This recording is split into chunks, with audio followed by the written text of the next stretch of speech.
સુરેન્દ્રનગર મહાનગરપાલિકા દ્વારા ₹6.50 કરોડથી વધુના માતબર ખર્ચે બનાવવામાં આવેલા રિવરફ્રન્ટ આરસીસી રોડ પર ટેક્સટ્રી કે ગ્રુવિંગ ન કરવાના કારણે આ નવો રસ્તો વાહન ચાલકો માટે આફતરૂપ અને અકસ્માત ઝોન સાબિત થઈ રહ્યો છે।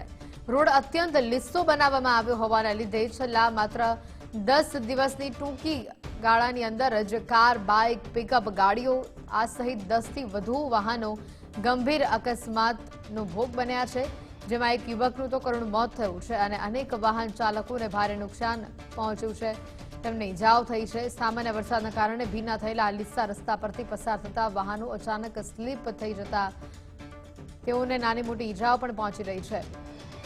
કાળપુરતી ગણતરીના બમ્પ બનાવીને સંતોષ માનવામાં આવી રહ્યો હોવાની પણ સ્થાનિકો રજૂઆત કરી રહ્યા છે, જે બમ્પ પણ થોડા જ કલાકોમાં આખે આખા ઉખડી ગયા।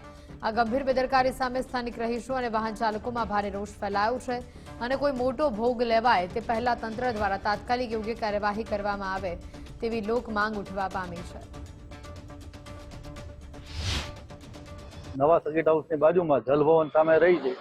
અમારે અહીંયા રોડની તકલીફ હતી, તંત્રએ રોડ બનાવી આપ્યો છે, એકદમ લીચો પાલેસ રોડ હોવાથી થોડોક વરસાદ આવે તોય તે ગાડી કોઈ પણ ગાડી બ્રેકે લાગતી નથી અને બ્રેક લાગે તો ગાડી સ્લીપ થઈ અને અકસ્માત સર્જાય છે। અહીંયા વારંવાર અકસ્માત સર્જાય છે, એટલે તંત્રએ કોઈ પણ આના જે કંઈ પણ ઘટતી કાર્યવાહી કરવી।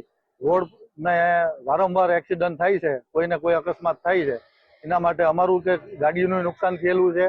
2 દિવસ પહેલા એક અમારી ગાડી સાઈડમાં રોડની નીચે પાર્ક કરેલી હતી, ત્યાં ગાડી સામેના રોડથી આવીને સ્લીપ થઈને અમારી ગાડી અથડાણી છે।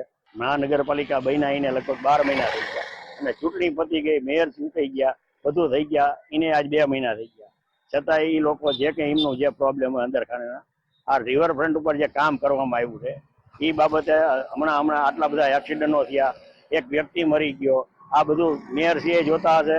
નાના વિડીયો બધા આવતા હોય સોશિયલ મીડિયામાં, તો અત્યારે કંઈ કહેવા જેવી વાત જ નથી। જરાક થાય તો માણસ સોશિયલ મીડિયામાં મૂકી દે છે। હવે આ રોડ ઉપર આવડી મોટી મારું એક ગાડી ઊંધી પડીને એક માણસ ગુજરી ગયો ને અત્યારે એના સોલ્યુશન માટે એમને બમ્પ મૂક્યા રોડ ઉપર। હવે અક્કલનું પ્રદર્શન કરવાનું, ત્યાં બમ્પ મૂકે એટલે બ્રેક મારે એટલે હમુદનો માણસ ન પડતો હોય તો આ લીસા રોડ ઉપર પડે। ઓલા પણ કોલેજ પાસે તો હમણાં અમે અત્યારે નીકળ્યા તો આગળના નાના ટ્રક વાળાએ બ્રેક મારી, વાંહે છકડો હતો, છકડા વાળાએ બ્રેક મારી, વાંહે બીજા 3 જણા ચોંટી ગયા। એટલે પરિસ્થિતિ સોલ્યુશન બમ્પી સોલ્યુશન નથી।